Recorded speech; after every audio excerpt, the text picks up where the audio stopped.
tell that story too. There's a lot of stuff we can't talk about. But actually, my part of it, Alright, so, I can tell you. we'll go down the line. Can you please state your name and your age? My name is Wayne Bell, 60 years old. It's good. It's Named not Donnie a Bell, secret. 62 years old. Cyber engines in you. My name is Fredrick Bell, 62 years old. My name is Allison Rains, I'm 60 years old. Okay, it's December 21st, 2014. Better next to Rosenwald, home of the Hot Sox. I'm sitting with former players Wayne Bell, Fred Bell, and Jeffrey Bell? Sorry, what was his name? Fred Bell, Donnie Bell. Fred Bell and Donnie Bell. Okay, thank you. Okay, so can someone please give us some background about yourself, where you grew up, what you did for a living, and how you got involved in baseball? Yeah. Well, we came from a baseball family. Parents played ball. And we had, my mother was one of 21 children. And these two, their father was my sister, my mother's sister, brothers. And they all played ball. So we came up playing ball. So then Wayne came down here first. And a couple of years later, I came and Fred came. And he had a brother also came. So we liked to play ball. We came down to play ball. There was a lot of competition down here. Yeah. I was not a starter. I played, but I was going to start one game. I never get this down here. I was going to start one game because Mr. Mako, John Mako, he had school graduation. Okay. And they had me playing in his spot, and I was warming up in his spot on second base. And he made it here before the game started, and they changed the lineup, took me out. And I stayed down here for 3 years, and it was a lot of fun down here. You got to meet a lot of people. And the schoolhouse we're sitting in right now was fish fry every Sunday. A lot of people. They had parents, grandparents, got to meet a lot of people. And people left church, they came to the ball field. And that's where they stayed till 8, 9 o'clock at night. Everybody went home, and the next week, same thing all over again. But I had fun. Had fun. What positions did you guys play? I pitch and I play third. Played second base, outfield. I play in the outfield. So could you walk me through a typical baseball game at Wilson Field, the people who came, the foods that were cooked, and the excitement of the game? Oh man, down here they had, you speak of food, everybody. I'm thinking only one person was cooking the food, but there was a lot of food and people that Food was floating. they would stand in line to get food. There was plenty to get, stand in line to get it. And they had kids, like I said, they had kids running around and ball game was going on. There was always something going on during the game and after the game. Everybody had fun. Never had no trouble, nothing like that. Like the kids nowadays, we didn't have none of that mess, guns and stuff like that. Everybody came in to have a good time, and I don't remember no incidents about trouble.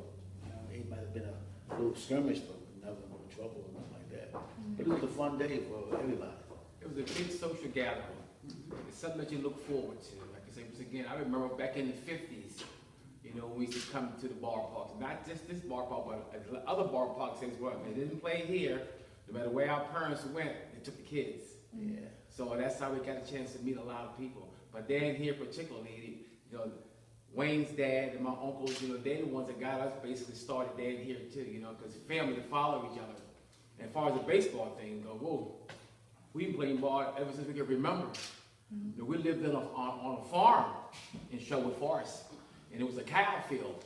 So we were poor, we didn't have a lot of money, so we made bases out of cardboard, anything we could make a base out of. Yeah. We would make our gloves, catch with the hand, catch anything. We played ball far as you remember.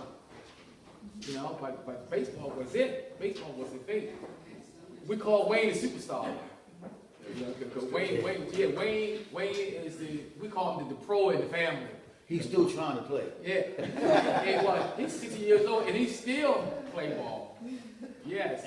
It's back then they had a lot of sandlot teams. Yes. You had the Daytonville Clowns, CC Tigers, Drury, Jewelry Ball Team, Owens, who was it? Tracy's land there. Clinton, yeah, some of the ball teams go somewhere to go every Sunday.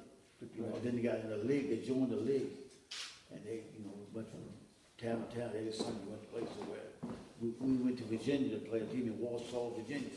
Played down there, Delaware. and then we had a team over in, Delaware, we played over there too. And we, team played over there, it was a lot of fun. It was a lot of fun. You had something to look forward to, except rain. We didn't want to see rain. What was it like traveling to the other games in Virginia? Fun. Lots of fun. Exciting. Yeah. What did you all do? Did you stay at hotels? No. No, it was overnight, just Same day. same day. Same day? Yeah. Longer Yeah, trip. yeah. You met, and you went out and had a good day. Yeah. See, back then, our families went, our dad took us. It was a family affair.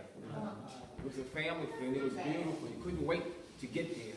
The ride was nice, especially for the kids, you couldn't wait to get there, to be cut loose, to run around. We used to chase foul balls. If the ball hit in the woods, we run and get the ball, put it back into the game. Fun. Even though Galesville played at another park, it was just as many Galesville fans there as other people. I mean, people went, like I said, wherever the teams went, I mean, not only Galesville, but other teams, if they came here, they had just as many fans as Galesville had, vice versa. But it was a lot of fun. And people, man, I mean, they loved baseball. Baseball was pastime. It was baseball, apple pie, and Chevrolet. And on Sundays, man, That was it. and that was Sundays from 12, 1 o'clock in the afternoon till 8, 9 o'clock. The game time started what time? 3 o'clock. 3 o'clock. And if you didn't get in, you jam-packed. You had to find somewhere to walk to get to the ball field. Even at the schoolhouse right here, if you got here late, we had to park either here or down the schoolhouse and walk to the game, because that's just that, especially like you have your rivals. Oh, yeah. At Daytonville Clowns and Galesville, it was a place, you know how you got rival teams, and those two teams, man, if you didn't get here 12, 1 o'clock, you could have a place to park. You had to walk, because I see cars all the way down at the corner store down here, park to get into the game, to walk up here. But it was fun. How early did the games start? Right after church? At 3 o'clock, at 3. We had to be at the field at least 12:30 or 1 o'clock Yeah, for at the the practice. Okay. But I remember one time we got here early, 11 o'clock, and there was a lot of people here. People said, Already, there was people here. Was It was there fun. anyone you looked up to? During that time, Yeah. Role model? I looked to my uncles, Right. My uncles, his father, and had another uncle named Uncle Nelson, and that uncle named Uncle Walter. And they all played ball. We got that from them, and I looked up to them. But for us on the ball team, guys that I met like John Maker, I looked up to him, and John Abel, I looked up to those guys. Because they was a lot older than we were. They were older than me, our parents. And they were still playing ball. and who was on top? And Chuck was the manager of the team. Right. Tell them about when you were younger and then they wanted to heard about Wayne being a ball player. He was young then. Then had to get permission from his mom to come to play. Right? And then tell him Wayne what your mom told him when he first came to pick you up. When they first came in. Tell how old you were there. I just got out of high school, and I guess they must have heard about me or whatever, and they knew that my father had a son that played ball. So Mr. Maker came, first Tuck came, Okay. then Mr. John came. So my mother, she was low, she was a quiet lady, but she told him, she said, the way you take them is the way you bring them back. That's how she was, and then I wanted to drive myself because I had my own car, but no, I rode Mr. Maker the first year, the whole year. I was under his wing. So was he a role model to He you? was a role model to me, on the field and off the field. Yeah, he was a good man. He was good to me. Yeah. So your father, William Charles Belt, played for the Conway Tigers and Galesville Hot Sox for many years. Describe him. But see, I wasn't born only here. Maybe Donnie or Yeah. Well, I can remember the times. I tell you what, they say that before the ball came, and him and Uncle Nelson, they were there several hours before anybody got there throwing that ball. And he would get up early in the morning time. He had his uniform on. He was ready to go because he loved ball. His father, when he got ready for a game, my mother was his sister, She said 12 o'clock at night, he was ready to play ball. Had his uniform on and everything. He said, when he used to pitch, he used to throw real hard. And the only person who used to catch him was my Uncle Nelson. So they was playing a game one time. It was a place called Gambles, Maryland. Now it's called Crofton. And he had a ball field down there. It was Black League. He was throwing so hard, and the ball hurt my Uncle Nelson's hand. So they had nobody to catch him. No other guy on the team wanted to catch him because he throws too hard. So my grandfather, name was Joseph Belt Sr., he came out the bleachers to catch him. I catch him. And that's how they kept playing the game, because my grandfather, which was his father, he came out the bleachers to back catching the game. But you take back then, we was loved because they had a couple fields. They even had a ball field on Ward Chapel Road for the team called the Conway Tigers. That's what it was called back then. Most guys on the team was family, cousins, grew up together. And I was kids, we was kids that used to go there. Mostly, I don't think we watched the game, but we went there to play. We was kids. You know what kids do. But they had, I do remember it was always a fun thing. You know, nobody got in trouble. Kids didn't get in trouble. We went to play plays. But my mother said that his father got ready. 12 o'clock at night, he was in uniform, ready to play ball. But that's how it worked. Because they looked forward like we did. I was younger, in my 20s and 30s, and even 40s. Man, I used to hate when they call for rain. Yeah. I used to get mad. I wanted to go play ball. But like we used to leave home with it pouring down rain and knowing it was not going to be a game, but we just had to go there. You know, I played the game until I was 55 years old. So I kept playing, but my back got bad and my feet got bad. So He's the only one that played now. I stopped playing. All the cousins. Stopped playing both. Years ago, we had a family team. You know, it was all belts. From back catching to left field. And we had our own family team. All brothers and cousins, we played on the same team. It was a lot of fun. And we beat a lot of people. We had fun doing it.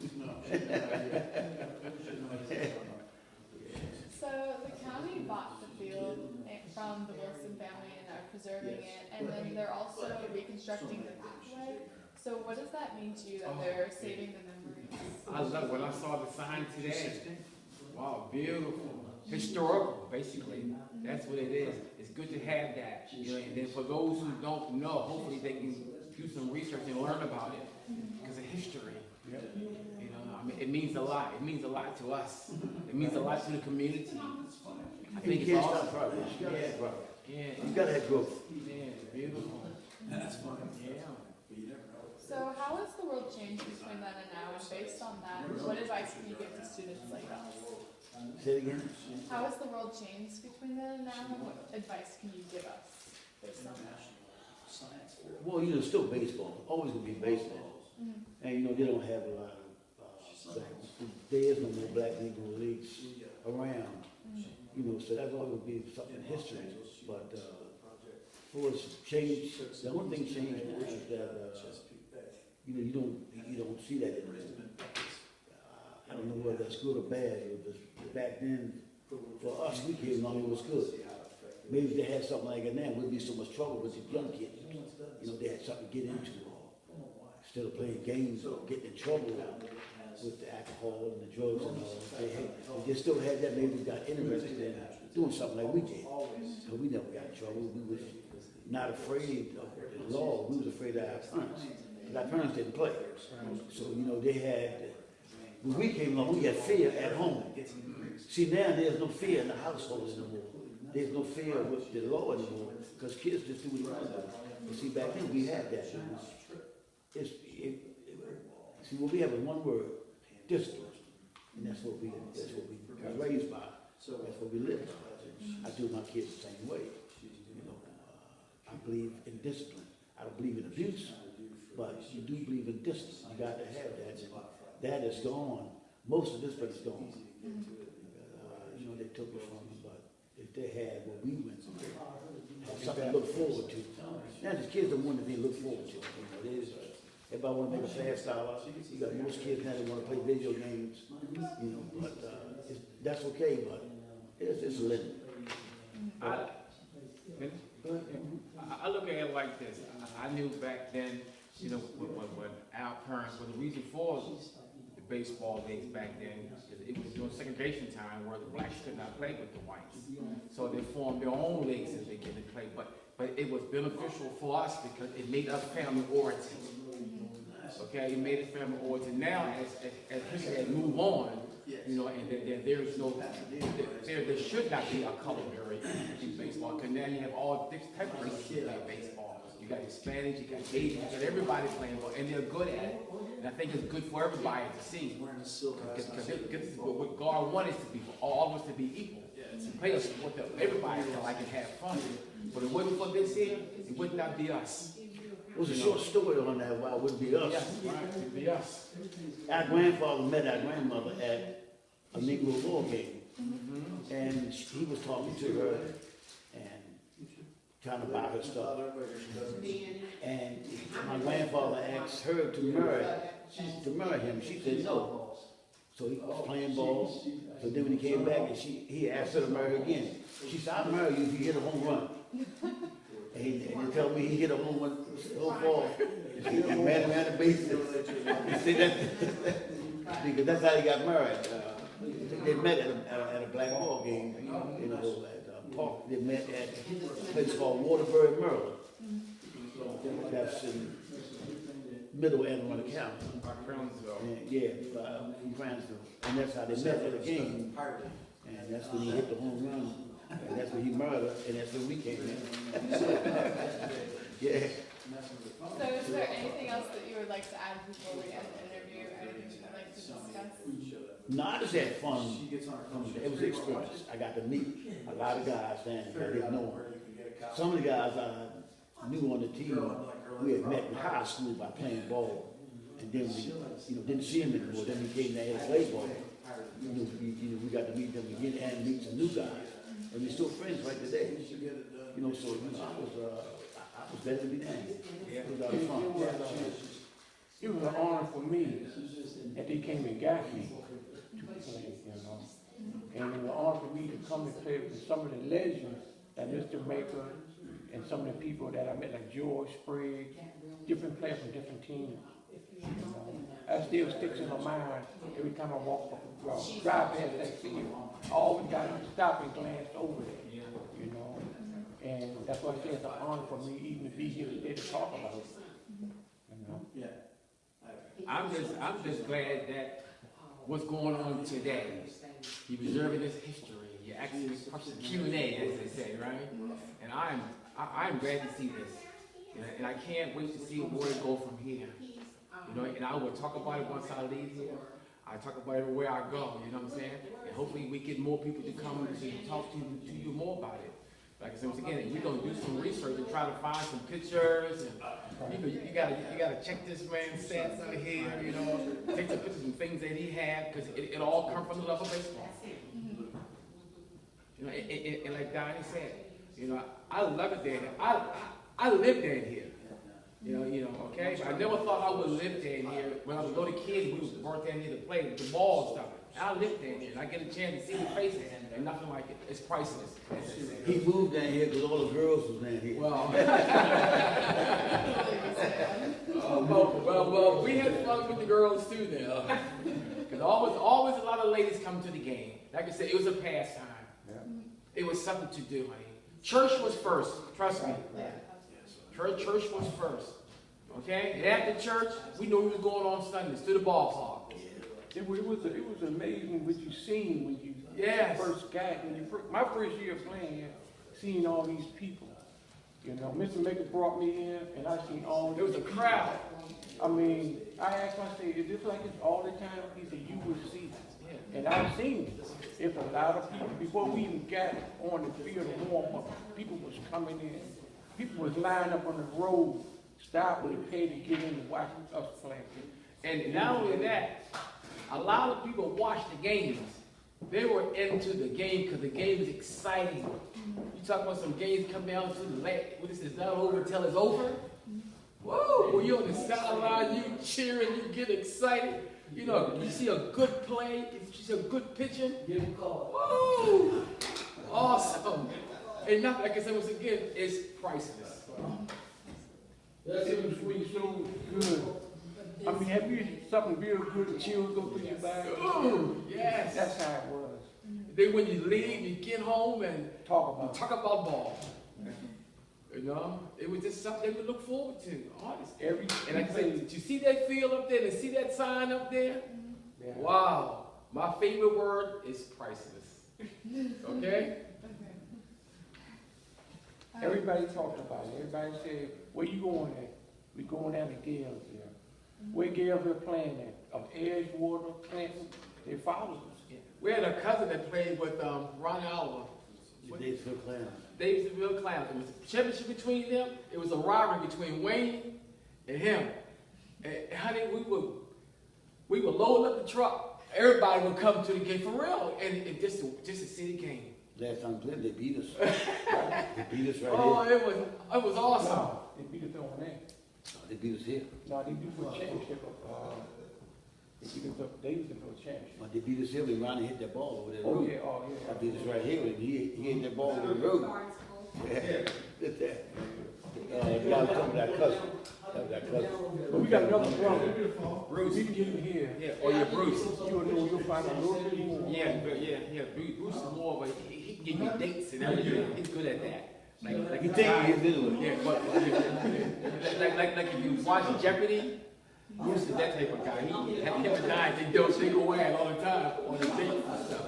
And he can tell you how the brother was. Yeah. 1977 was 85 degrees. But thank you so much. Well, thank you so much for coming. We really appreciate you guys making the time. Okay. No.